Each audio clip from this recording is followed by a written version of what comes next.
ندارم. خریدی چرا؟ نمیدونی چیه ننه، پوستم خشکه، اینا نباشم پوستم ترک میخوره. حالا هم قراره نباشه، چون نمکستونی ها صادرات اینا رو به شکرستون قطع کردن. بلخاره که چی؟ همه اینا که خریدی با چند وقت دیگه تموم میشه. یاد اون روز ننداز ننه که بدون کرم احتمالا ترک میخورم. سمت کوتاهی ننه؟ چیه ننه چیه ها؟ میخوای همه چشت به دست نمکستونی ها باشه؟ پس دیگه چیکار کنم ننه جون؟ چیزی را که نیاز داری و خودت تولید کن. بذار چشی اونا به دست تو باشد مادر. ترکیبونی؟ شما که شیفته کرم های ما بودی، بیا که وارداتش آزاد کردیم.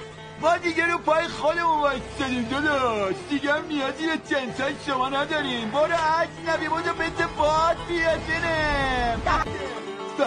فهمیدم دیگه هیچ آخرش نخواهم خورد از طرف دیگر خبری نخواهد بود.